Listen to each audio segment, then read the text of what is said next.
Good morning friends. Divya GS academy पे आपका स्वागत है। मेरा नाम है अमित प्रियदर्शी और मैं आपके सामने लेकर प्रस्तुत हुआ हूँ बिहार एसएससी के लिए हिस्ट्री स्पेशल एमसीक्यू। समझ रहे हैं?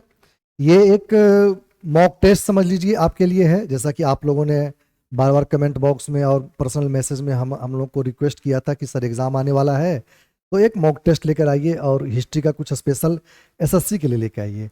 तो यूं तो मैं हमने इसे बिहार एसएससी के लिए बनाया है और आपको बताने की जरूरत है नहीं कि बिहार में जो भी परीक्षाएं होती है उसके लिए हिस्ट्री कितना इंपॉर्टेंट है। तो है ये स्पेशल बनाया हुआ बिहार एसएससी के लिए, लेकिन जो अन्य परीक्षाएं बिहार के विद्यार्थी दे रहे हैं, चाहे वो बिहार एसआई हो और भी परीक्षाएं, उनके लिए भी ये महत्वपूर्ण हो जाता है। तो टेस्ट योर सेल्फ, देखिए आपको कितना नंबर आता है इस टेस्ट में। पहला प्रश्न आपके सामने प्रस्तुत है कि यह एक कार है जिसमें ब्रेक तो है परंतु इंजन नहीं है। यह कथन जवाहरलाल नेहरू ने किस घटना के लिए कहा था? ठीक। भारत सरकार अधिनियम 1935, अगस्त प्रस्ताव, कैबिनेट मिशन, वेवेल योजना। चलिए आप इस पे अटेम्प्ट लीजिए। हाँ, इसका सही जवाब होगा ए, भारत सरकार अधिनियम 1935 के लिए जवाहरलाल नेहरू ने कहा था। इस तरह के बहुत सारे स्टेटमेंट है, जैसे कि महात्मा गांधी ने क्रिप्स के लिए क्या कहा था, आगे के प्रश्न में आएगा, अब ध्यान दीजिएगा। ये अगस्त प्रस्ताव आपको पता है 1940, कैबिनेट मिशन सबको पता है 1946, ठीक। और ये वेवेल योजना 1945, और एक इसमें आप जोड़ लीजिए किसको, क्रिप्स को, क्रिप्स 1942। कभी कभी ये आप लिख लीजिएगा, कभी कभी इसको कलानुक्रम के रूप में सजाने के लिए दे देता है, क्रोनोलॉजिकल वाइज। ठीक। चलिए नेक्स्ट क्वेश्चन में आइए। अगला प्रश्न है कि दांडी मार्च की अवधि क्या थी, और उसका ऑप्शन आपके सामने है 6 मार्च से 12 अप्रैल, 12 मार्च से 6 अप्रैल, 22 मार्च से 6 अप्रैल, या 22 मार्च से 12 अप्रैल। आपको पता है कि तथ्यों पर, खासकर डेट पे, टाइम पे बहुत ज्यादा मतलब बिहार के परीक्षाओं में पूछा जाता है। बहुत कॉन्शियस रहना पड़ता है छोटे छोटे फैक्ट्स पे। ठीक। तो आप इसमें अटेम्प्ट लीजिए। चलिए इसका सही जवाब है बी, 12 मार्च से कब तक, 6 अप्रैल तक ये दांडी मार्च हुआ था, जैसा कि आपको पता है। और ये कितने दिन हुए, कभी कभी इस तरह से भी बिहार के एग्जाम में पूछे जाते हैं। ये हो गए 24 डेज। इसमें और क्या फैक्ट है, इसमें 78 वॉलेंटियर्स थे, वॉलेंटियर्स मतलब 78 स्वयंसेवी पहुंचे थे महात्मा गांधी के साथ वहां पे। हो सकता है आपसे किलोमीटर ना पूछ दे, बिहार का एग्जाम है 358 किलोमीटर। इस तरह के छोटे छोटे फैक्ट्स पे आपको ध्यान देना है। चलिए अगला प्रश्न लेकर आपके सामने प्रस्तुत हूं। इंडिया हाउस की स्थापना लंदन में किसने की थी? इंडिया हाउस के बारे में पूछ रहा है। इंडिया हाउस की स्थापना मैडम भीखाजी कामा, दादा भाई नरोजी, श्यामजी कृष्ण जी वर्मा, या वीर सावरकर। ये 4 ऑप्शन है, बताइए जल्दी। प्रश्न संख्या 3। चलिए इसका सही जवाब होगा श्यामजी कृष्ण जी वर्मा। इनको तो पढ़ ही लीजिए, बिहार में इंसिडेटेड, इंसिडेटेड, ये सारे नाम जो है ना, ये हमने रिसर्च करके रखे हैं। तो ये सारे नाम जो हैं ये बिहार के अलग अलग परीक्षाओं में हमेशा दोहरा दोहरा कर पूछे जाते हैं। ठीक।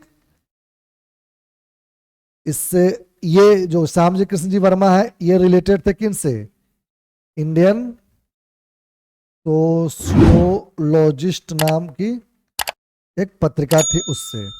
भिखाजी कामा पर आगे प्रश्न आएगा, इसलिए मैं डिटेलिंग करूंगा नहीं। दादा भाई नरोजी आप जानते ही हैं, grand old man, sorry gland नहीं, ग्रांड, ग्रैंड ओल्ड मैन मतलब बहुत बुजुर्ग व्यक्ति, grand old man of India कहा जाता था इनको। और इन्होंने एक किताब लिखी थी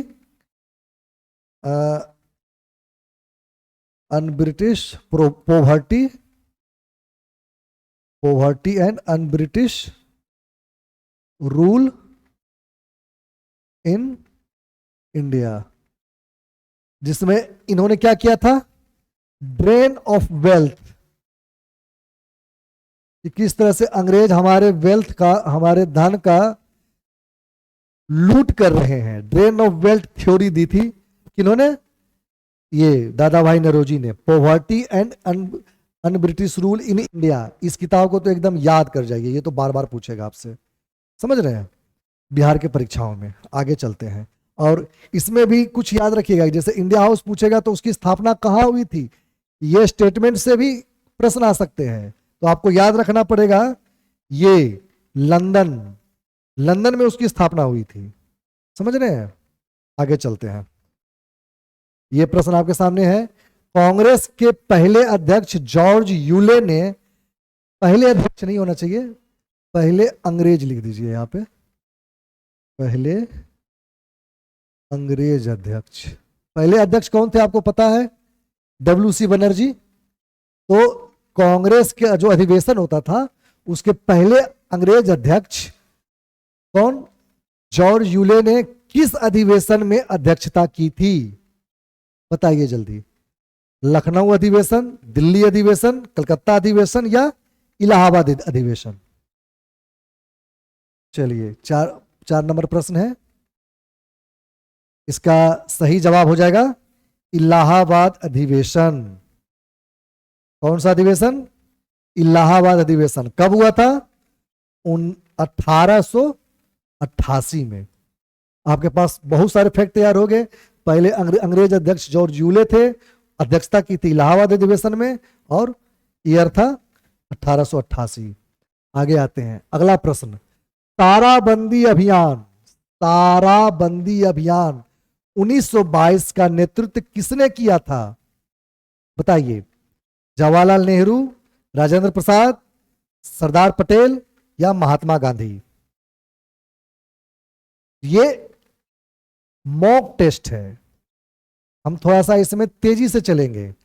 अगर आपको फाउंडेशन तैयार करना है तो मैं आपको इंफॉर्मेशन दे दूं कि दिव्या जीएस एकेडमी पे मेरी ही क्लास यानी अमित प्रियदर्शी, आप वहां पे लिखिएगा अमित सर हिस्ट्री, प्लेलिस्ट में आप जाइए, पूरा फाउंडेशन तैयार किया जा रहा है हिस्ट्री का, और बिल्कुल ग्राफ और मैप के जरिए। तो आप वहां पे एक बार जाकर देखिए, जो नहीं देखें, जो हमारे रेगुलर दर्शक हैं वो तो देख ही रहे हैं, पर जो यहाँ पे नए जुड़ रहे हैं वो जाकर देखिए, आपके हिस्ट्री का सारा कॉन्सेप्ट क्लियर होगा। चलिए, यहां पे आप इसका जवाब दीजिए, इसका सही जवाब होगा सरदार पटेल। ठीक, प्रश्न संख्या 5। आप देखिए, आप एक कॉपी पर लिखते जाइए, एक का हमने आंसर दिया, आप जो आंसर देंगे बी, अगर मान लिया गलत हुआ तो आप उसको काट के लिखिए कि मतलब गलत है। 2 का सी, अगर आपका सही हुआ तो सही है। फिर आप लास्ट में जाकर देखिएगा। ऐसे क्या होता है कि आप एक बार देख गए, आपको समझ ही नहीं आया कि कौन सा सही था कौन सा गलत, मेरा कोई वो नहीं बन पाता है। तो आप एक बार, जब भी आप किसी भी मॉक टेस्ट को लगाइए तो इसी तरह से लगाइए, भले आप पूरा लिखिए ना लिखिए, वो आपके दिमाग में लिखा जाए तो बहुत अच्छा है। कुछ फैक्ट्स अगर लिखने हैं तो लिख लीजिए, लेकिन वो काम तो जरूर कीजिए 1 से 50 तक का। वो एक भी गलत हो गया नहीं यार, लास्ट में आपको पता चलेगा कि अच्छा मैंने 50 क्वेश्चन या 100 क्वेश्चन दिया तो मेरे कितने सही हुए, कितने गलत हुए, और मैं कितना पानी में हूं। ठीक, चलिए आगे आइए। कांग्रेस अधिवेशन की अध्यक्षता करने वाली पहली भारतीय महिला कौन थी, कादम्बरी गांगुली, कस्तूरबा गांधी, सरोजनी नायडू, एनी बेसेंट। ये तो आसान प्रश्न है, ये प्रश्न तो आसान है। प्रश्न संख्या 6। चलिए ठीक है, आप सभी इसका तो सही जवाब दे ही देंगे, सरोजनी नायडू। मेरा प्रश्न ये है कि कहां और कब किया, असली फैक्ट ये है, इन्होंने किया था 1925 में। कहा, कानपुर में। ये अगर आपको याद है तब आपकी तैयारी बिल्कुल पुख्ता है। ठीक, आगे आते हैं नेक्स्ट प्रश्न के लिए। इंडिया फॉर इंडियंस पुस्तक के लेखक कौन है, बताइए। ऑप्शन है आपके सामने, Dadabhai Naoroji, Subhash Chandra Bose, Surendranath Banerjee, C R Das. India for Indians. प्रश्न संख्या 7। चलिए, इसका सही जवाब होगा सी आर दास। ये सी आर दास, चित्तरंजन दास है। ठीक। कुछ लोग, एक बिल्कुल बिल्कुल उनको हिस्ट्री नहीं पता था, तो मैंने उनको लिखाया सी आर दास, तो उन्होंने लिख दिया सियार दास। समझ रहे हैं, जस्ट जोक के लिए बोल रहा हूं। उन्होंने लिख दिया सियार दास, तो मैं देखा कि अरे ये मैंने कब लिखाया, लगा अरे भाई ये नहीं है, सी आर अलग अलग है। उनको बिल्कुल हिस्ट्री नहीं आती थी, बैकग्राउंड उनका मैकेनिकल इंजीनियर था, तो भूल गए होंगे, 10th तक हिस्ट्री पढ़ी थी। चलिए, देशेर कथा, प्रश्न संख्या 8, कह रहा है कि देशेर कथा के लेखक कौन है? सखाराम दुष्कर, बंकिम चंद्र चटर्जी, राजकुमार शुक्ल, इनमें से कोई नहीं। बताइए जल्दी। इस तरह के कुछ फैक्ट्स पूछ देता है जो कि कभी देखा पढ़ा नहीं रहता है, जो आपको मॉक टेस्ट में ही मिलता है। इसका सही जवाब होगा सखाराम दुष्कर। ठीक। अगला प्रश्न पे चलते हैं। पैराजी आंदोलन के प्रणेता कौन थे? पैराजी आंदोलन, प्रश्न संख्या 9। चलिए, इंग्लिश वाले जो टेस्ट मार रहे हैं वो इधर देख सकते हैं। सर सैयद अहमद खान, हाजी शरीतुल्लाह, शाह वलीउल्लाह या मिर्जा गुलाम अहमद। बताइए जल्दी। क्वेश्चन संख्या 8। 8 ही है ना? नहीं सॉरी, 9। चलिए, इसका सही जवाब होगा हाजी शरीउल्लाह, शरीयतुल्लाह। ये 1800 के आसपास, 1800 से 1820 के आसपास ये आंदोलन हुआ था। कौन? बैराजी आंदोलन, जिसमें इन्होंने, ये बिहार में बहुत इंपॉर्टेंट है। ठीक। अगला प्रश्न, दक्कन विद्रोह कब हुआ था? दक्कन विद्रोह 1805, 1855, 1875, 1885। बताइए जल्दी। ये सिर्फ मॉक टेस्ट है। अगर आपको इसका पूरा डिटेल देखना है तो आप हमारे प्लेलिस्ट में जाइए, पूरा हिस्ट्री पढ़ाया हुआ है। आप यहाँ अपने आप को सिर्फ टेस्ट कीजिए। आपने जो भी बुक पढ़ा होगा, मुझे नहीं पता आप कौन सी हिस्ट्री की किताब पढ़ते हैं, तो आप अपने आप को टेस्ट कीजिए कि क्या वो मटेरियल सही चल रहा है, क्या वो रिजल्ट देने के लिए सही है। ठीक है। क्वेश्चन नंबर 10, इसका सही जवाब होगा 1875। ठीक।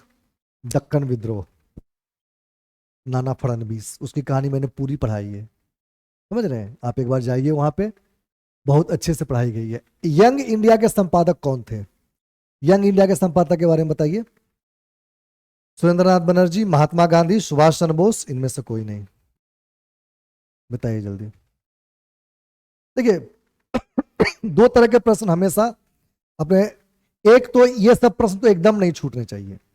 जैसे इससे पहले जो प्रश्न था, ये वाला 1875 वाला, ये कंफ्यूजन क्रिएट कर सकता है, लेकिन ये तैयार होगा आपके टेस्ट से। लेकिन ये जो प्रश्न है यंग इंडिया के संपादक वाला, ये सब एकदम मिस्टेक नहीं होना चाहिए। इसमें हर कोई सही मारेगा और जो गलत मारेगा उसका रिजल्ट नहीं होगा। ये हो जाएंगे महात्मा गांधी। सुरेंद्रनाथ बनर्जी की पत्रिका कौन थी? बंगाली। और सुभाष चंद्र बोस ने किताब क्या लिखा था? Indian struggle. ठीक। चलिए, ये महात्मा गांधी की एक और पत्रिका हरिजन से जुड़े थे। किताब तो बहुत सारी आप जानते ही हैं, Hind Swaraj, experiment with truth, सत्य के प्रयोग जिसको कहते हैं। आगे आते हैं। लोक हितवादी किसे कहा जाता है? गोपाल हरि देशमुख, गोपाल कृष्ण गोखले, गंगा पंडित वर्षायन या बाल गंगाधर तिलक। बताइए जल्दी। प्रश्न संख्या 12। 12 का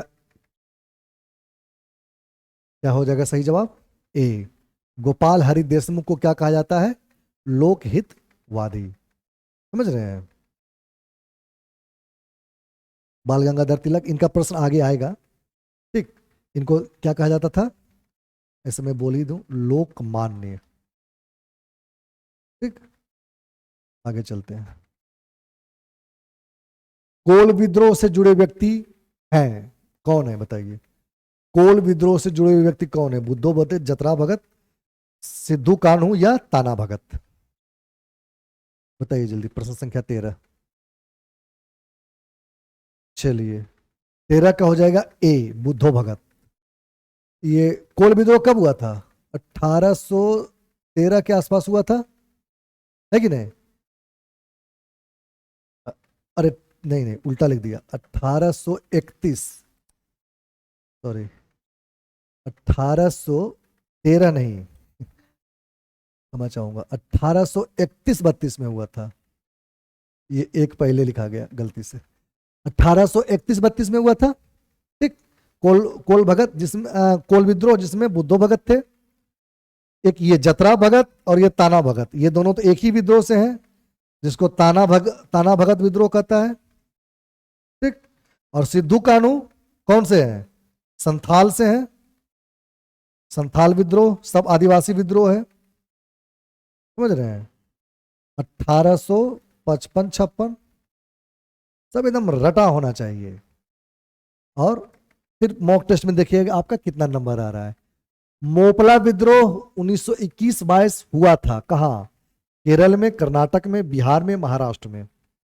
प्रश्न ऐसे ही आते हैं, कुछ बिल्कुल इजी टाइप के आएंगे, कुछ थोड़ा सा टिपिकल होंगे, और इसी के मिश्रण से बनता है रिजल्ट। आप इजी प्रश्न देके कहते हैं ये तो मुझे आता ही है, लेकिन उसमें 2 4 5 ही, अगर 30 प्रश्न पूछ रहा है तो उसमें 22 प्रश्न ऐसे होंगे जो सब बना देगा, और लड़ाई 8 क्वेश्चन की ही होती है, समझ रहे हैं? तो हम यहाँ पे बहुत हाई फाई प्रश्न लेकर नहीं आए हैं, क्योंकि जल्दबाजी में इसी तरह के प्रश्न गलत होते हैं, समझ रहे हैं? तो बताइए 14 नंबर प्रश्न का क्या आंसर होगा? हाँ, इसका सही आंसर होगा केरला। मोपला विद्रोह केरला में हुआ था 1921-22। आप समझ ही गए होंगे इस समय देश में क्या चल रहा था, असहयोग आंदोलन,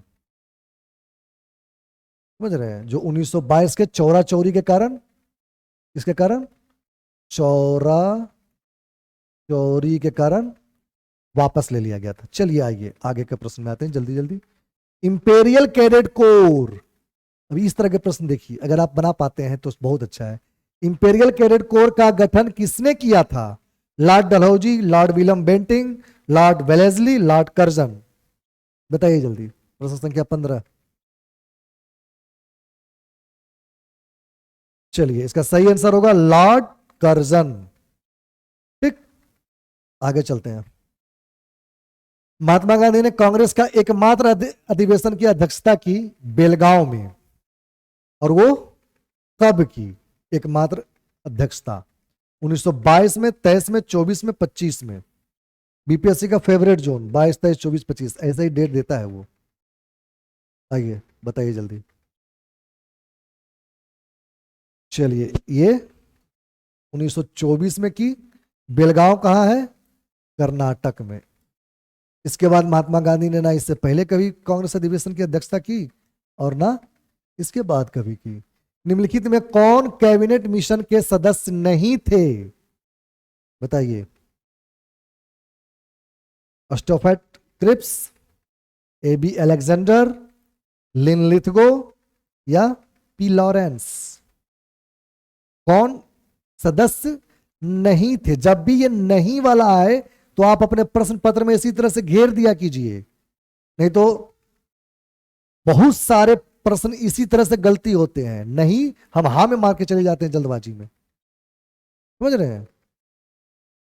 इसका सही आंसर क्या हो जाएगा? लिन लिथगो। क्रिप्स भी थे, अलेक्जेंडर भी थे, और पी लॉरेंस तो थे ही थे। और ये आया कब था? 1946 में। चलिए आगे देखते हैं। अखिल भारतीय किसान कांग्रेस की स्थापना कब हुई? अखिल भारतीय किसान कांग्रेस की स्थापना, ठीक, 1934, 35, 36, 37? बताइए जल्दी।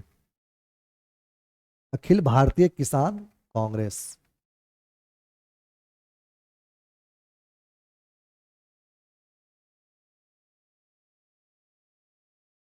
इसकी स्थापना हुई थी 1936 में। उस समय कौन थे? स्वामी सहजानंद इसके क्या थे? अध्यक्ष थे। बिहार से जुड़े हुए व्यक्ति थे। मदर ऑफ इंडियन रेवोल्यूशन किन्हें कहा जाता है? ये सारे प्रश्न एकदम आने वाले प्रश्न हैं, आपको पेपर में मिलेंगे, तब आप हमको याद कीजिएगा। मदर ऑफ इंडियन रेवोल्यूशन किन्हें कहा जाता है? सरोजिनी नायडू को, रानी लक्ष्मीबाई को, मैडम भिखाजी कामा को, या इनमें से कोई नहीं? बताइए जल्दी। चलिए 19 का आंसर हो जाएगा मैडम भिखाजी कामा। मैडम भिखाजी कामा बहुत महत्वपूर्ण। आगे चलते हैं। युगांतर पत्रिका के संपादक कौन है? युगांतर पत्रिका संपादक कौन है इसके बताइए। आपके ऑप्शन है बरिंद्रनाथ घोष, तारकनाथ दास, वीर सावरकर या बिपिन चंद्र पाल। ये सब बहुत महत्वपूर्ण प्रश्न है, जल्दी से बताइए। चलिए इसका सही आंसर हो जाएगा बिपिन चंद्र पाल। आपको पता ही है लाल, पाल और पाल, तीन लोग गरम दल के क्या थे? नींव थे, स्तंभ थे। तो लाल मतलब लाला लाजपत राय, बाल मतलब बाल गंगाधर तिलक, और पाल मतलब बिपिन चंद्र पाल। ये थे पंजाब से, ये थे महाराष्ट्र से, और बिपिन चंद्र पाल थे बंगाल से। ये ट्रेंगल बनाते थे भारत के, समझ रहे हैं? बहुत इंपॉर्टेंट। आगे आइए। मैडम भिखाजी कामा ने, मैंने कहा ना प्रश्न आएगा आगे। मैडम भिखाजी कामा ने किस स्थान पर भारत का झंडा 1907 में फहराया था? लंदन, स्टुअर्टगार्ड, पेरिस या मॉन्ट्रियल? बताइए जल्दी। ये सारे प्रश्न बहुत इंपॉर्टेंट हो जाते हैं, बार बार बिहार से रिलेटेड परीक्षाओं में पूछे जाते हैं। चलिए इसका सही उत्तर हो जाएगा स्टुअर्टगार्ड। ये कहाँ है? जर्मनी में, समझ रहे हैं? 1907 में madam Bhikaji Cama mother of Indian revolution भी कहलाती है, आपने देखा। और ये चली गई थी रहने के लिए लंदन, वहां से ये जर्मनी में जाके झंडा फहराई, पेरिस में भी झंडा फहराई। लेकिन जब आपसे ये पूछे 1907 में, तो आप स्टुअर्टगार्ड में मारिएगा। पेरिस में जो झंडा फहराई वो इतना इंपॉर्टेंट नहीं थी, लेकिन स्टुअर्टगार्ड में इसलिए इंपॉर्टेंट था क्योंकि यहाँ पे समाजवादियों का, हिंदी में समाजवादियों का क्या चल रहा था? मीटिंग चल रहा था, समझ रहे हैं? जब समाजवादियों का मीटिंग चल रहा था तो आजाद भारत के लिए इन्होंने वहां पे, उस समय झंडा ये तिरंगा जैसा नहीं था, उस समय सितारे बने होते थे, झंडे फ्लैग का डिजाइन अलग था, तो उन्होंने झंडा फहराया था। आगे चलते हैं। राष्ट्रीय स्वयंसेवी संगठन की स्थापना कब की गई? बहुत चर्चा में रहता है, दिन भर आप देखिएगा इसके बारे में राजनीति बातें होते रहती है, क्या पता पूछ ही दे। 1916 में, 1921 में, 1924 में, 1925 में? बताइए जल्दी। 22 नंबर क्वेश्चन। Any confusion? देखिए ये हुआ था 25 को, अक्टूबर 25 को, अक्टूबर ही था ना? नहीं, अक्टूबर नहीं होगा ये, शायद नहीं, कंफर्म 27 सितंबर को। ये 27 सितंबर 1925 को कौन इसकी स्थापना किए थे? हेडगेवार। कहां स्थापना किए थे? नागपुर। हेडगेवार एक ऐसे व्यक्ति थे जो वहां, मतलब इन्हें कहा जाता है कि डॉक्टर एमंग लॉयर्स। मतलब उस समय तो ज्यादातर लॉयर ही थे, मतलब वकील ही थे, स्वतंत्रता सेनानी। उसमें ये एक ऐसे व्यक्ति थे जो डॉक्टर थे, और इन्होंने नागपुर में 27 सितंबर को क्या किया था? 1925 को आरएसएस की स्थापना की थी। मदर इंडिया नामक किताब किसने लिखी है? बहुत फेमस किताब है ये। एनी बेसेंट ने, कैथरीन मायो ने, मैडम बालावाट्स्की ने, इनमें से कोई नहीं। बताइए। ये है आपके सामने ऑप्शन। चलिए, मदर इंडिया, इसका सही उत्तर हो जाएगा कैथरीन मायो। ठीक, कैथरीन मायो ने मदर इंडिया लिखा।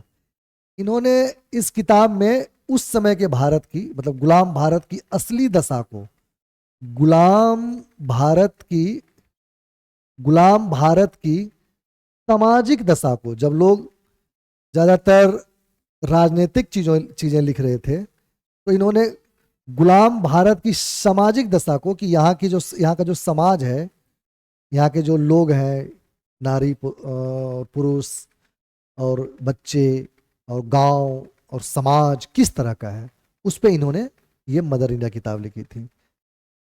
चलिए आगे चलते हैं। 24 नंबर प्रश्न, इनकलाब जिंदाबाद का नारा पहली बार किसने दिया था? हसरत नुहानी, हसरत मोहानी, भगत सिंह या राम प्रसाद बिस्मिल? ये सब बहुत इंपॉर्टेंट प्रश्न है, बताइए जल्दी। प्रश्न संख्या 24। चलिए, इसका सही आंसर हो जाएगा हसरत मोहानी। इस तरह से वर्ड प्ले कर सकता है आपके साथ, और उस समय एग्जाम प्रेशर में वर्ड प्ले में गड़बड़ा जाइएगा। शब्दों का खेल नुहानी और मोहानी कर देगा और आप कंफ्यूज कर सकते हैं। भगत सिंह इस नारे का सबसे अधिक बार प्रयोग किए।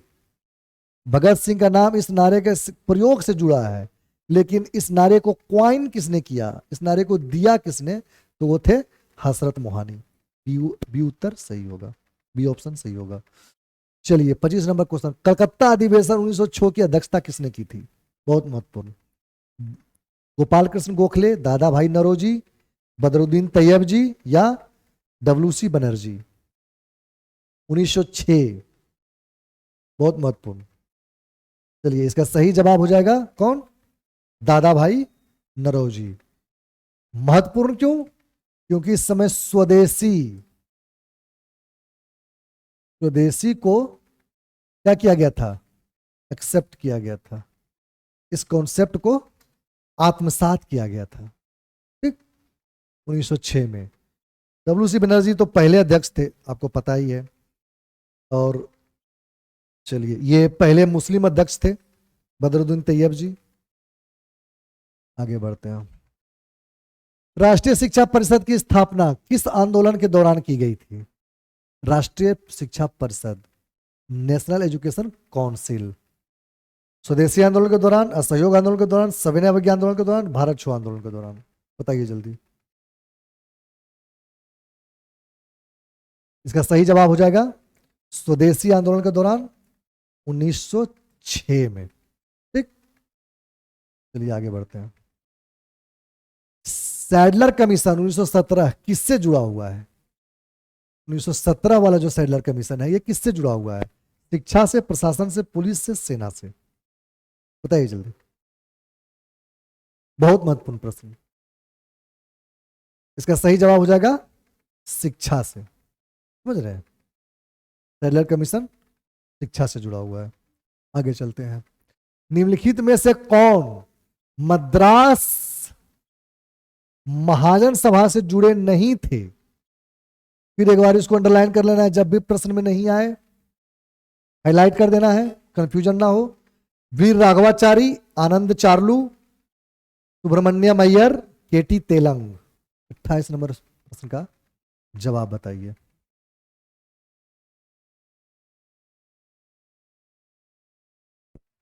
नहीं कौन थे?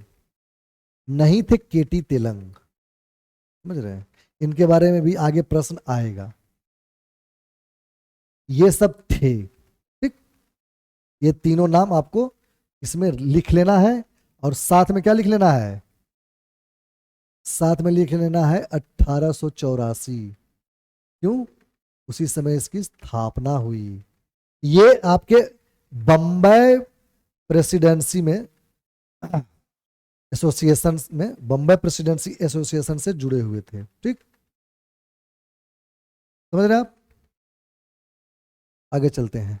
अखिल भारतीय ट्रेड यूनियन कांग्रेस के प्रथम अध्यक्ष कौन थे?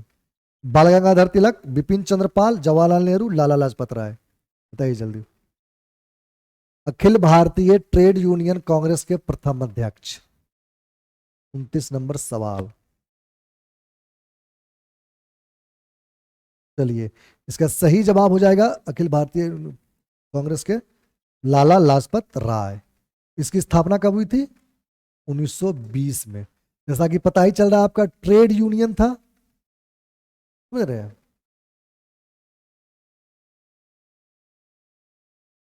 Ring fence policy, ring fence policy किस गवर्नर जनरल द्वारा लाई गई थी? Robert Clive, Warren Hastings, Wellesley या डलहौजी? बताइए। 30 नंबर सवाल। अगर आपको इसका कॉन्सेप्ट समझना है, फाउंडेशन समझना है, तो मैं फिर आपको बताऊंगा। अमित सर हिस्ट्री की क्लास है, बहुत अच्छे से प्रेजेंट की गई है, बोर्ड पे नोट्स भी बना हुआ है, आप वहां पे जाइए, उसको देखिए एक बार, और फिर आप वहां पे हिस्ट्री के बिल्कुल मास्टर हो जाइएगा। जो भी कंफ्यूजन आपका कभी भी रहा हो, सब क्लियर होगा। 30 नंबर प्रश्न, इसका सही जवाब बताइए। चलिए, इसका सही जवाब हो जाएगा वारेन हेस्टिंग्स। समझ रहे हैं, Warren Hastings, ring of fence. अब बताइए, लेखों का संकलन न्यू लैंप फॉर ओल्ड के लेखक कौन है? न्यू लैंप फॉर ओल्ड, ठीक, इसके लेखक कौन है? बाल गंगाधर तिलक, दादा भाई नौरोजी, गोपाल कृष्ण गोखले, बिपिन चंद्र पाल। यहाँ पे लगता है कुछ प्रिंटिंग मिस्टेक है, मुझे इसका जवाब देना होगा, क्योंकि ना ये है, ना ये है, ना ये है, ना ये है, ये चारों ऑप्शन गलत है। इसका सही जवाब हो जाएगा अरविंद घोष। ये एक लेख का संकलन था, और इसमें उन्होंने उदारवादियों को बहुत, उदारवादियों के लिए कटाक्ष किया था। और एक थ्योरी इनकी है जो याद रखिएगा, डॉक्ट्रिन ऑफ पैसिव रेसिस्टेंस। बहुत इंपॉर्टेंट थ्योरी है। जब भी ये प्रश्न आपसे पूछे कि डॉक्ट्रिन ऑफ पैसिव रेसिस्टेंस की थ्योरी किसने दी थी, और बहुत सारे ऑप्शन बना दे, तो आप अरविंद घोष मारिएगा, बहुत महत्वपूर्ण व्यक्ति हैं। ठीक, आगे आते हैं। लीडर समाचार पत्र के संपादक कौन थे? बताइए जल्दी। गोपाल कृष्ण गोखले, मदन मोहन मालवीय, सुरेंद्रनाथ बनर्जी, महात्मा गांधी। जल्दी से बताइए। प्रश्न संख्या 32, प्रश्न संख्या 32, लीडर, ठीक।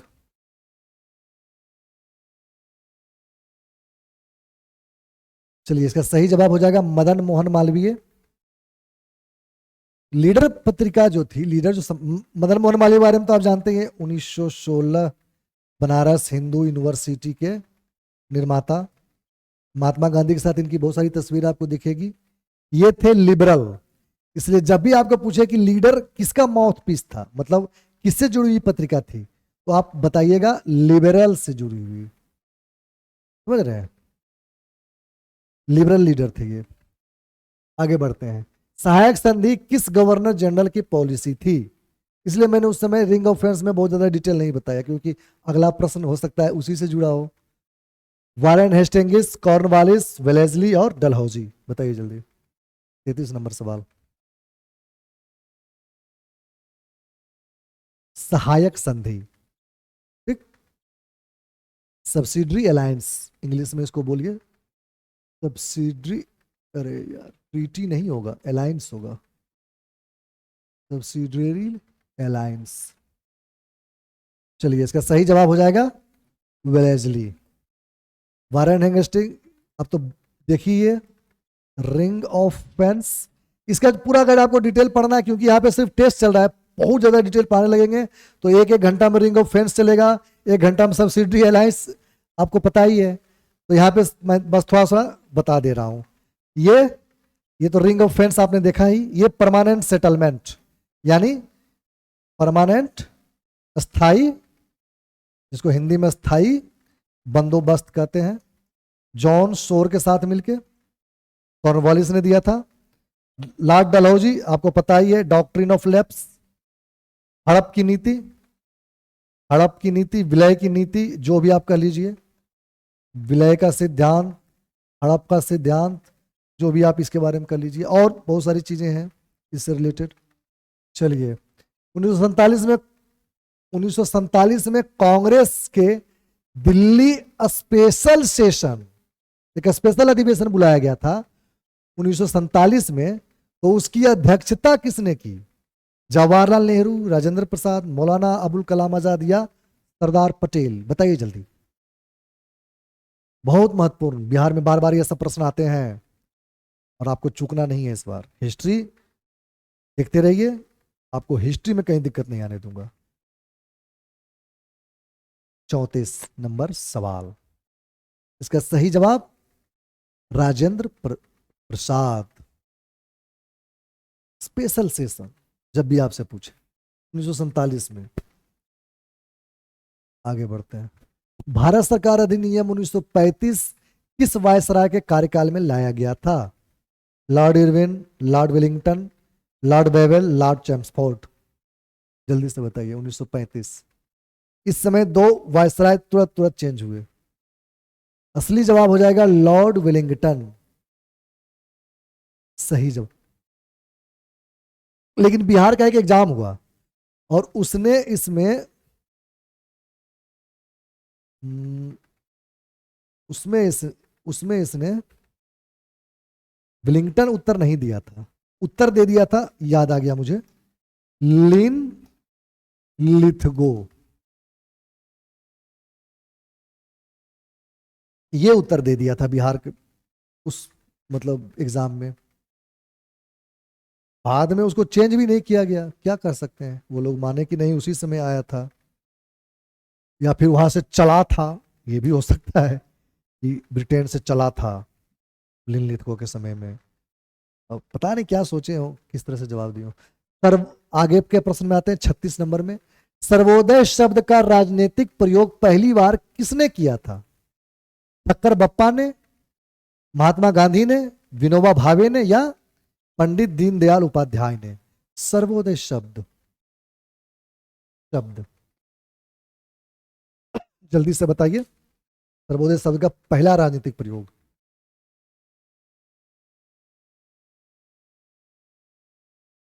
चलिए इसका सही उत्तर हो जाएगा महात्मा गांधी। ठीक, विनोबा भावे महात्मा गांधी से जुड़े हुए थे, अंतिम में भूदान में बहुत महत्वपूर्ण, सर्वोदय में भी थे लेकिन भूदान में इनका बहुत महत्वपूर्ण ये रोल रहा। और ये दीनदयाल उपाध्याय, ये अंत्योदय वाले थे। जब आपको अंत्योदय पूछे तो थोड़ा ठीक से लिख लेते हैं, जल्दबाजी में नहीं लिखते हैं। जब आपको अंत्योदय पूछे, जो कि अभी भाजपा गवर्नमेंट में इस शब्द का बहुत ज्यादा प्रयोग हो रहा है, तब आप दीनदयाल उपाध्याय मारिएगा। और ठक्कर बप्पा गुजरात के आदिवासी कल्याण के लिए बहुत महत्वपूर्ण व्यक्ति, समझ रहे हैं। ये सारी ठक्कर बप्पा किससे जुड़े हुए थे? गोपाल कृष्ण गोखले, जो कि महात्मा गांधी के राजनीतिक गुरु थे। गोपाल कृष्ण गोखले, बार बार ऑप्शंस में आ रहा होगा, आप नाम पढ़ रहे होंगे, तो उन्हीं से ये जुड़े हुए थे। भारत समाज सेवक संघ करके जो वो चल रहा था, समाज सेवक संघ करके, उनका गोपाल कृष्ण गोखले का, उसके ये माउथ पीस थे, मेन कार्यकर्ता थे। ठीक, तो इस तरह से ये सारी चीजें हैं। आगे बढ़िए। द्वैध शासन के दौरान बिहार का दीवान किसे बनाया गया था? सिताब राय, रजा खान, यशवंत सिन्हा, आलोक राव? फिर मैं आपको कहूंगा प्लेलिस्ट में जाइए, ये सब बहुत अच्छे से पढ़ाया गया है। द्वैध शासन को बहुत डिटेल से पूरा कॉन्सेप्ट के साथ पढ़ाया गया है और ये सारे फैक्ट्स उसमें बताए गए हैं। तो बिहार का पूछ रहा है कि बिहार का दीवान किसे चुना गया, तो सिताब राय, राजा सिताब राय को चुना गया था। और अगर बंगाल का पूछेगा, अगर बंगाल का पूछेगा तो हम मारेंगे क्या, रजा खान। ठीक। अगर ये द्वैत शासन में आपको पता ही है, एक दीवानी और एक निजामत। अब जाके हमारे प्लेलिस्ट में इसके बारे में पूरा डिटेल पढ़िए। दीवानी ईस्ट इंडिया कंपनी ने रखा क्योंकि ये रेवेन्यू यानी लगान वसूलने का अधिकार था, डायरेक्ट ईस्ट इंडिया कंपनी अपने हाथ में रखी। और ये law and order, law and order यानी कानून व्यवस्था इन्होंने किसके हाथ में सौंप दी, नवाब के हाथ में सौंप दी। समझ रहे हैं। तो यही जो दीवानी राइट्स थी, इसी को ईस्ट इंडिया कंपनी ने इन दो लोगों को चुना कि भाई बिहार में जो रेवेन्यू जो लगान वसूला जाएगा वो सिताब राय के वसूलेंगे, उसके हेड होंगे। और बंगाल में कौन होंगे, रजा खान। ठीक। बिहार में जो रेवेन्यू का जो हेडक्वार्टर था, दीवानी का जो हेडक्वार्टर था, उसे बनाया गया किसको, पटना को। और बंगाल में किसको बनाया गया, मुर्शिदाबाद को। ये एक कलकत्ता का एक पार्ट है मुर्शिदाबाद। चलिए, इतने सारे फैक्ट्स हैं इसमें, आगे चलते हैं। कांग्रेस के दूसरे अधिवेशन की अध्यक्षता किसने की, दूसरे अधिवेशन की पूछ रहा है। डब्ल्यू.सी. बनर्जी, जी.के. गोखले, जी.वी. नरोजी या एस.एन. टैगोर। 38 नंबर प्रश्न का जवाब दीजिए। चलिए, ये तो आसान है। जी.वी. नरोजी यानी दादा भाई नरोजी, इनके बारे में हम लोग डिस्कस कर चुके हैं। ये पहले वाले थे, ये भी पता होगा। एस.एन. टैगोर ने कभी किया नहीं, ये भी पता होगा। आगे चलते हैं। निम्न में से किसने क्रिप्स मिशन को पोस्ट डेटेड चेक कहा था, ये तो मैं पहले ही प्रश्न में लगता है मैंने इसका डिस्कस किया था शायद। कौन, Mahatma Gandhi, Jawaharlal Nehru, Abul Kalam Azad, Rajendra Prasad. Post dated cheque किसने कहा, समझ रहे हैं, मतलब वो चेक जिसका टाइम खत्म हो चुका है, अब कोई महत्व नहीं रहा। बताइए जल्दी। 39 नंबर। 39 का उत्तर हो जाएगा महात्मा गांधी। क्रिप्स मिशन 1942 में आया था, आपको पता ही होगा। और क्रिप्स मिशन जब फेल हुआ तब क्या शुरू हो गया भारत में, भारत छोड़ो आंदोलन, यानी करो या मरो वाला आंदोलन। करो या मरो, अंग्रेजों भारत छोड़ो।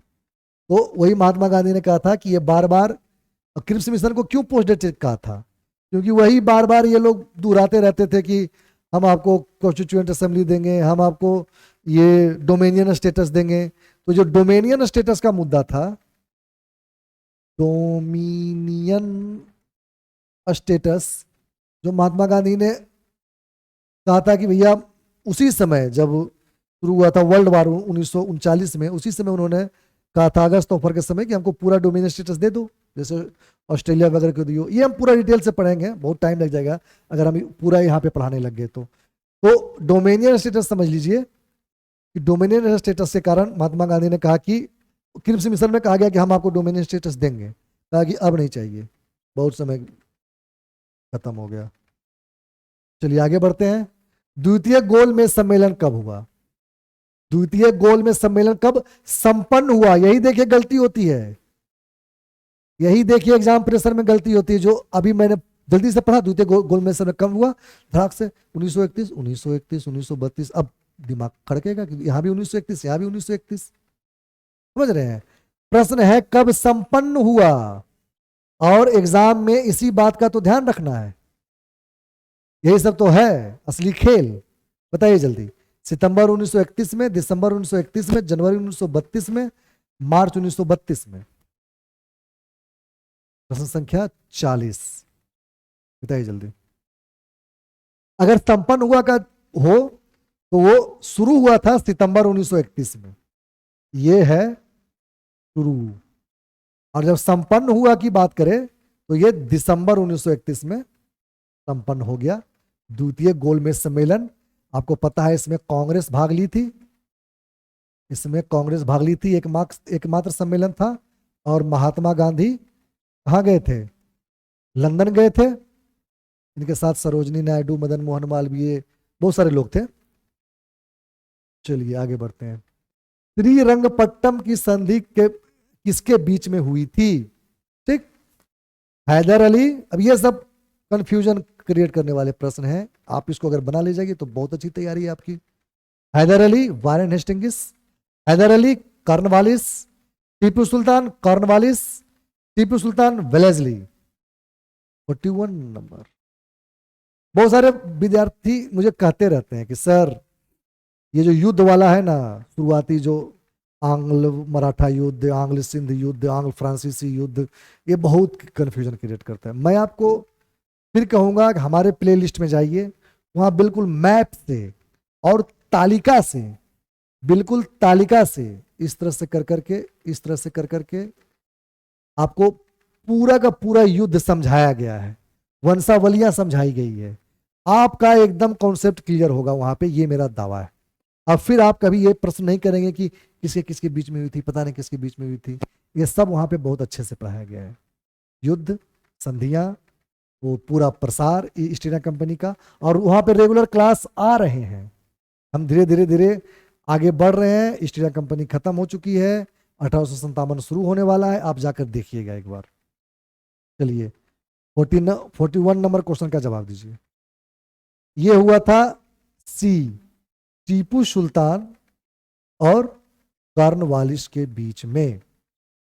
आप अच्छे से इसको, इसका कॉन्सेप्ट क्लियर कर लीजिए जाकर। ग्वालियर टैंक मैदान में भारत छोड़ो आंदोलन के दौरान किसने झंडा फहराया था? ग्वालियर टैंक मैदान, यह है बंबई में। और कब पूछ रहा है? भारत छोड़ो आंदोलन यानी 1942 के दौरान किसने झंडा फहराया था? जयप्रकाश नारायण, उषा मेहता, कर्पूरी ठाकुर, अरुण असफ अली। बताइए 42 नंबर प्रश्न।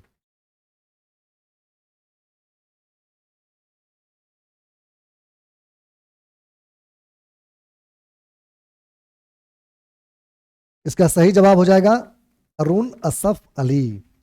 बहुत महत्वपूर्ण पर्सनालिटी और बहुत छुपी हुई पर्सनालिटी। और जब एग्जामिनर को खेलना पसंद होगा तो वो इसी तरह के प्रश्न उठाएगा आपके सामने। समझ रहे हैं कैसे? बता। अरुण असफ अली महात्मा गांधी से जुड़ी थी, समझ रहे हैं, असफ अली की पत्नी थी। और इन्होंने 1942 में बहुत चढ़ बढ़ कर हिस्सा लिया। इसमें भारत छोड़ो आंदोलन में। जब भारत आजाद हुआ तब 1947 के बाद, 1947 के बाद ये दिल्ली की मेयर बनी। समझ रहे हैं? और ये सब घटनाएं थोड़ी सी आपको कनेक्ट कराएंगी, समझ रहे हैं, ये सब जानिएगा आप तो। और 1977 में इनको भारत रत्न भी दिया गया। जो सोचिए बहुत कितनी महत्वपूर्ण हो जाती है भारत रत्न पाने वाली कुछ एक स्वतंत्रता सेनानियों में इनका भी नाम है। चलिए आगे बढ़ते हैं। लाहौर प्रस्तावना, जिसमें अलग पाकिस्तान की मांग की गई थी, मुस्लिम लीग द्वारा पारित किया गया कब? 1935 में, 1940 में, 1944 में, 1946 में। लाहौर प्रस्तावना, जिसको इंग्लिश में लाहौर रेजोल्यूशन कहते हैं, समझ रहे हैं, उसमें पाकिस्तान की पहली मांग हुई थी मुस्लिम लीग के द्वारा। कब इसको पारित किया गया? बताइए जल्दी। प्रश्न संख्या कहां पहुंच गए हम लोग? 43 पर। इसका सही जवाब हो जाएगा क्या? 1940 लाहौर रेजोल्यूशन, 1940। आगे बढ़ते हैं। ब्रिटिश प्रधानमंत्री रामसे मैकडोनाल्ड द्वारा सांप्रदायिक पुरस्कारों की घोषणा किस वर्ष की गई? इसको कहीं कहीं पंचांट भी लिखा जाता है। ठीक, 1930, 1932, 1938, 1940। जिसको कम्युनल अवार्ड कहते हैं फेमसली। बताइए जल्दी, बहुत फेमस है। 44 नंबर प्रश्न।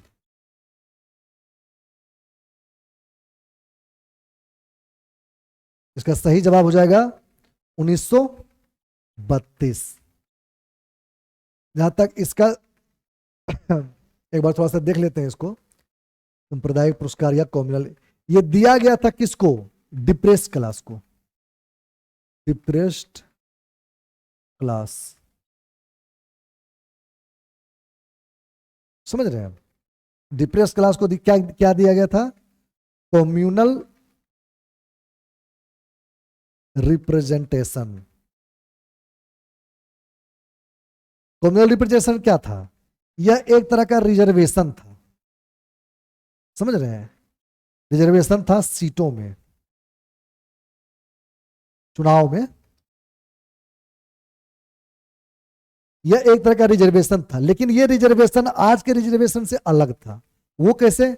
उस समय जो कम्युनल रिप्रेजेंटेशन दिया जाता था, जो सांप्रदायिक पार्टिसिपेशन दिया जाता था, वो उसका मतलब ये होता था कि जैसे कि अगर देखिए ये एक क्षेत्र है, ये मान लिया कि एक क्षेत्र है, आप किसी भी लोकसभा या विधानसभा में रहते होंगे, तो मान लीजिए कि इसे मुस्लिम के लिए कर दिया गया, उस समय की बात मैं कर रहा हूं, इसे मुस्लिम के लिए कर दिया गया रिजर्व। अब क्या होता था कि इसमें प्रतिनिधि कौन खड़े होंगे? प्रतिनिधि जो खड़े होंगे वो मुस्लिम खड़े होंगे। लेकिन प्रॉब्लम ये था कि कम्युनल रिप्रेजेंटेशन, ये तो मामूली रिजर्वेशन हुआ कि प्रतिनिधि अगर मुस्लिम रिजर्वेशन है तो मुस्लिम खड़े होंगे, आज भी है हमारे देश में। लेकिन आज जैसे कि अगर अनुसूचित जनजाति के लिए कोई सीट रिजर्व है तो अनुसूचित जनजाति खड़ी होते हैं, उसी के प्रतिनिधि खड़े होते हैं। लेकिन चुनाव तो सब लोग करते हैं। उस समय क्या था कि अगर मुस्लिम क्षेत्र अगर रिजर्व कर दिया गया तो चुनाव भी केवल और केवल मुस्लिम ही करेंगे। मतलब मतदान, मतदान भी वही करेंगे, मतलब चुनाव में वही सिर्फ पार्टिसिपेट करेंगे और चुनाव भी वही लड़ेंगे। मतदान इस क्षेत्र में जो मुस्लिम लोग रहते हैं सिर्फ वही मतदान करेंगे। ये तो गलत तरीका था। अगर ये डिप्रेस्ड क्लास को दे दिया जाता तब क्या होता कि उस क्षेत्र में सिर्फ डिप्रेस्ड क्लास खड़े होते और डिप्रेस्ड क्लास ही वोट करते। इसके खिलाफ महात्मा गांधी ने क्या किया? यरवदा जेल में आमरण अनशन कर दिया। और उसके बाद उसी समय 1932 में ही क्या हुआ? पूना पैक्ट हुआ। पूना पैक्ट हुआ। और पूना पैक्ट किसके किसके बीच में हुआ? अंबेडकर और किसके बीच में? गांधी के बीच में हुआ। ये सारे घटनाक्रम हैं इससे जुड़े हुए। और भी घटनाक्रम है, हम हिस्ट्री की पूरे फाउंडेशन क्लास में बताएंगे। हम आपको बोले कि यहाँ पे सिर्फ आपको अपना टेस्ट करना है। आजाद हिंद गवर्नमेंट की स्थापना कब की गई? प्रश्न संख्या 45। 1940, 42, 43, 44 कब की गई? बताइए जल्दी। आजाद हिंद गवर्नमेंट की स्थापना, बहुत महत्वपूर्ण सवाल।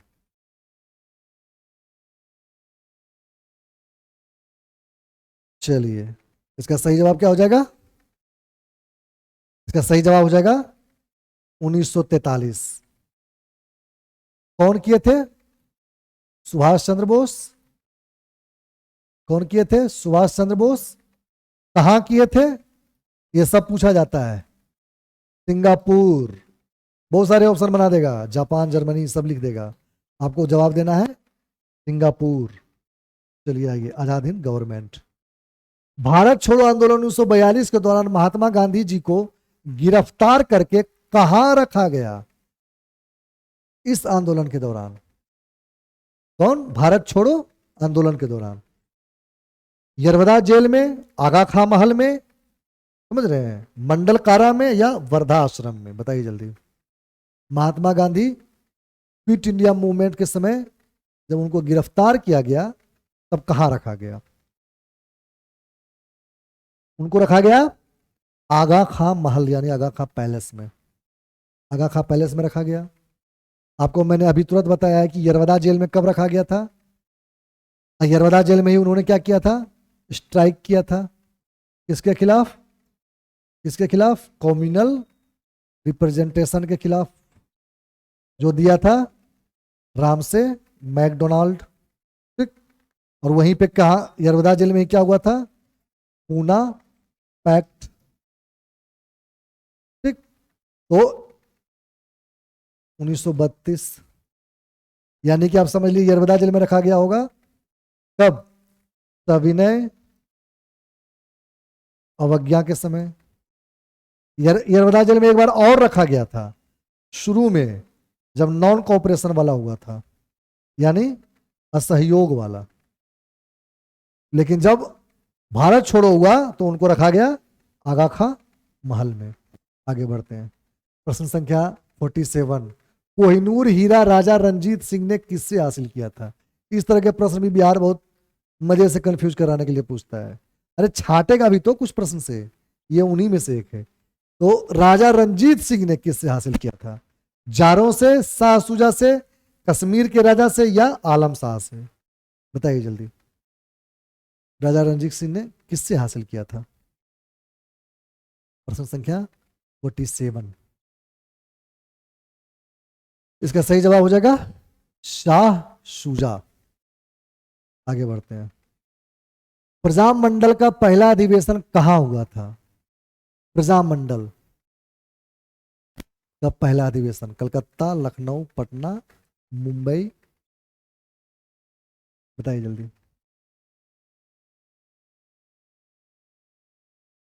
देखिए, इसको प्रजामंडल ही लिख दिया है, लेकिन इसको अंग्रेजी में कहते हैं ऑल इंडिया पीपुल कॉन्फ्रेंस, और ये इंग्लिश नाम ही ज्यादा फेमस है, समझ रहे हैं? इसका इंग्लिश नाम ही स्टेट, यहां पे लिख लीजिए all India state people conference. और ये एक्चुअली उस समय के जो प्रिंस थे या जो राजवाड़े थे, उनका एक क्या था, वो था, मतलब कॉन्फ्रेंस होता था। और पहला कॉन्फ्रेंस कहाँ हुआ था? बंबई में। ये इसका सही जवाब है कि पहला कॉन्फ्रेंस कहाँ हुआ था? बंबई में। और उसके पहले कॉन्फ्रेंस के अध्यक्ष कौन थे? रामचंद्र राव। बिल्कुल फेमस क्वेश्चन है ये सब बिहार के, hidden questions. Hindustan Republican association की स्थापना कब हुई थी? यहाँ पे HRA के बारे में पूछ रहा है। 1920, 1922, 1924, 1928? बताइए जल्दी 49 नंबर प्रश्न के बारे में। ये बहुत फेमस है, इसमें ज्यादा टाइम नहीं लेते हैं। इसका सही जवाब है 1924, HRA। अगर थे तो इसमें बहुत सारे, चंद्रशेखर आजाद भी थे, राजेंद्र लाहिड़ी भी थे, और रामप्रसाद बिस्मिल भी थे, समझ रहे हैं? लेकिन अगर आपको सही में पूछे कि इसके संस्थापक कौन है और ऑप्शन बनाए, तो आपको मारना है सचिंद्र सान्याल। सचिंद्र सान्याल, समझ रहे हैं? 1924 में इसकी स्थापना हुई, और इसको चेंज कर दिया गया HSRA में। फुल फॉर्म वही है, बस एस के जगह सोशलिस्ट हो गया।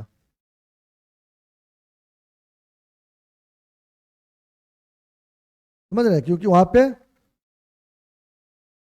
कम्युनिस्ट विचारधारा का क्रांतिकारियों में प्रवाह हुआ। ये क्रांतिकारी संगठन है, आपको पता ही होगा। तो HSRA के संस्थापक थे आजाद। कौन आजाद? चंद्रशेखर आजाद, जिनको कौन नहीं जानता भारत में, चंद्रशेखर आजाद, समझ रहे हैं? और इसकी स्थापना हुई थी 1928 में, समझ रहे हैं? ये सब आप ध्यान दीजिएगा। अगला प्रश्न क्या है? लाला हरदयाल ने गदर पार्टी की स्थापना कहां की? हरदयाल, और कहां की? सैन फ्रांसिस्को में, कैलिफोर्निया में, वैनकूवर में, और मॉन्ट्रियल में? गदर पार्टी की स्थापना हुई थी 1913 में, समझ रहे हैं? उसी समय हो रहा था क्या? वर्ल्ड वार 1 की स्थिति बन चुकी थी। वर्ल्ड वार 1 का समय शुरू हो गया था, और ये सैन फ्रांसिस्को अमेरिका में की गई थी, समझ रहे हैं? और वो लाला हरदयाल उसके संस्थापक थे। ये सारे फैक्ट आप याद रखिएगा। किसने बाल गंगाधर तिलक को फादर ऑफ इंडिया अनरेस्ट, समझ रहे हैं, भारतीय अराजकता के पिता, जनक कहा है? कैथरीन मायो, वैलेंटाइन चिरोल, विपिन चंद्रा, या इनमें से कोई नहीं? बताइए जल्दी। सॉरी, बाल गंगाधर तिलक को कहा था वैलेंटाइन चिरोल ने। ये भारत में जो अनरेस्ट है, जो अंग्रेजों के खिलाफ इतना विद्रोह शुरू हो चुका है, उसके यही जनक हैं। चलिए, नाई धोबी आंदोलन से जुड़े व्यक्ति निम्न में से कौन है? मदारी पासी, नाई धोबी बंद आंदोलन, मदारी पासी, तीरथ सिंह, अंदरुत चौधरी, या बाबा रामचंद्र? 52 नंबर क्वेश्चन, बताइए जल्दी।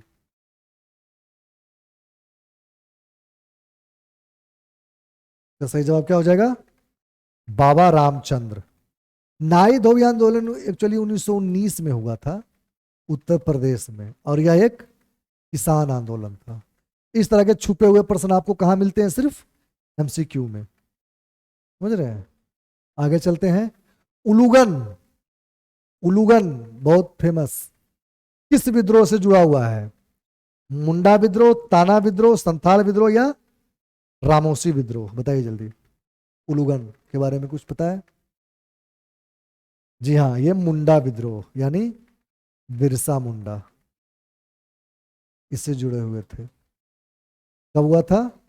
1900 के आसपास में। बाकी ताना संथाल ये सब तो आपको बता ही दिए हैं। आगे बढ़िए।